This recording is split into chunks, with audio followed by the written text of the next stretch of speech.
जय हिंद साथियों, आप लोगों को पता ही होगा कि महाराष्ट्र के इस वक्त के हालात क्या चल रहे हैं।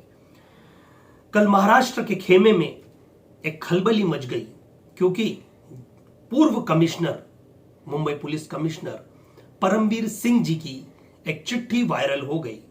जो चिट्ठी उन्होंने महाराष्ट्र के मुख्यमंत्री उद्धव जी ठाकरे के पास भेजी थी और उस चिट्ठी में ऐसे बहुत सारे उन्होंने राज लिखे हैं जो शायद ये पढ़कर अब आम जनता ये सोचने को मजबूर हो गई है कि जब मंत्रियों का प्रेशर उनके ऊपर होता है तो पुलिस किसी भी हद तक गुजर सकती है, जिसे कहते हैं हमारी कानूनी भाषा में एक्सटॉर्शन। लेकिन ये एक्सटॉर्शन सिर्फ आम नागरिकों के लिए लागू होता है, पुलिस और मंत्री या लीडर्स के लिए नहीं होता। ऐसा मैं इसलिए कह रहा हूं क्योंकि मेरे हाथ में इस वक्त परमबीर सिंह जी का लेटर है जो मुख्यमंत्री उद्धव ठाकरे जी के पास उन्होंने भेजा है और उसमें ये उल्लेख कर रहे हैं, on 25th of February 2021 a case bearing number 352021 was registered with the Gaon Devi police station as a result of a car with the explosive we found at Altamount Road near Antilia the residence of the Mukesh Ambani. मतलब उसमें ये उल्लेख कर रहे हैं कि जो दिन ये कार मिली थी एंटीलिया बिल्डिंग के पास, अल्टामाउंट रोड के पास, केस बेयरिंग नंबर 35/2221 का नंबर, केस नंबर के तहत उन्होंने उसमें ये भी उल्लेख किया, श्री सचिन वाजे that he had a target to the accumulate ₹100 crores a month for achieving the aforesaid target. The Honorable Home Minister told Shri Vaze that there are about 1,750 bars, restaurants, other established in Mumbai. If a sum of ₹2.3 lakhs each was collected from them, a monthly collection 40 to 50 lakhs. मतलब उन्होंने सीधा कहा महाराष्ट्र में 1,750 बार हैं, restaurants हैं, establishment हैं, जहां से अगर एक होटल वालों से, रेस्टोरेंट वालों से, हुक्का पार्लर वालों से 2 से 3 लाख लिए जाए तो अराउंड 40 से 50 करोड़ हो जाते हैं। Was achievable. The Home Minister added that the rest of the collection could made from the other sources.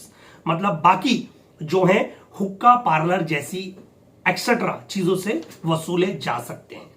अब उसमें ये उल्लेख ये भी कर रहे हैं, the aforesaid meeting official residence of the Honorable Home Minister with Sachin Patil Shri Bhujwal occurred 4th March 2021 informed to me Shri Patil in order to remind myself about exact conversation that I had made ACP Patil. I have messaged ACP Patil on 16th March 2021. Shri Patil has reconfirmed the aforesaid date and details to me and message 16 March 2021 and 19 March 2021 and I am reproducing the text of the message with the ACP Patil. उसमें सब बता रहे हैं कैसे कैसे कौन कौन officer के साथ में होम मिनिस्टर के बंगले पे मीटिंग हुई।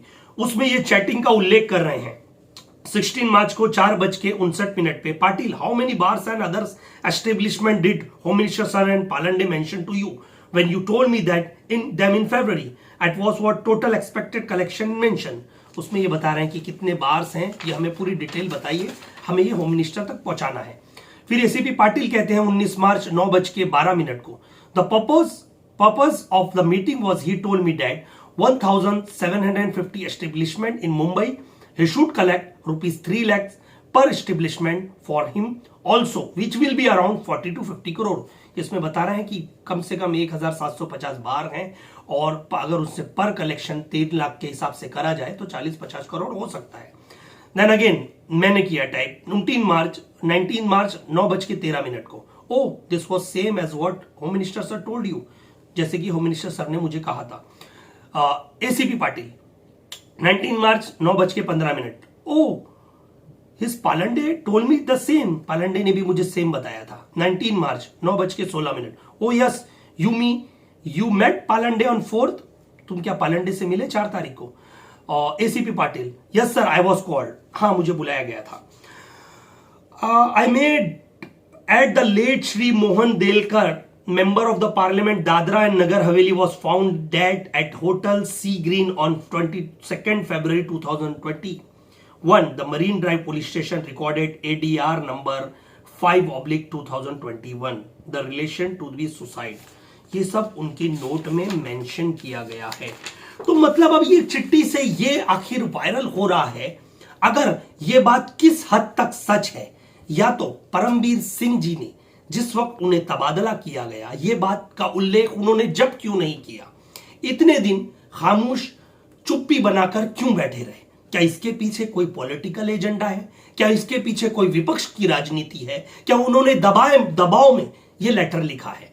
अगर दबाव में लिखा है तो आपने देखा होगा कि यह प्रकरण महाराष्ट्र में जब से चलता हुआ आ रहा है, जब से महाराष्ट्र विकास आघाड़ी ने सरकार बनाई है, सुशांत सिंह राजपूत से लेकर ड्रग पेडलर्स तक, यहां पर आप लोगों को पता है कहीं ना कहीं मुद्दा बनाया गया, लेकिन कहीं ना कहीं आज भी इसके मद्देनजर रखते हुए सरकार को गिराने की साजिशें हो रही हैं।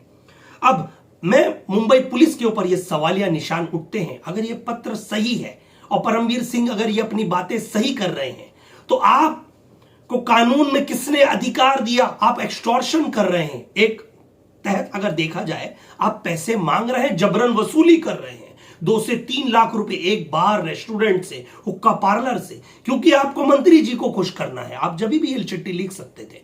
अब 2 पहलू हैं कहानी के, या तो मुख्यमंत्री साहब क्या एक्शन लेंगे वो आगे की बात आपके सामने आएगी, या फिर इस कटघरे में या महाराष्ट्र के होम मिनिस्टर खड़े हैं, एक तरफ पूर्व मुंबई पुलिस कमिश्नर खड़े हैं, दोनों एक दूसरे पे आरोप प्रत्यारोप लगा रहे हैं। एक कह रहा है कि परमवीर सिंह के ऊपर सचिन वाजे के जो मैटर था, जो उनकी टीम का एक हिस्सा था, वो आज जेल की सलाखों के पीछे है, तो परमवीर सिंह अपने बचाव के लिए होम मिनिस्टर के ऊपर टारगेट कर रहे हैं। होम मिनिस्टर कह रहे हैं कि ये अपने बचाव के लिए ये सब लिख रहे हैं, लेकिन अगर ये सच बात थी तो उन्होंने जब इनका तबादला किया गया तो ये क्यों नहीं किया?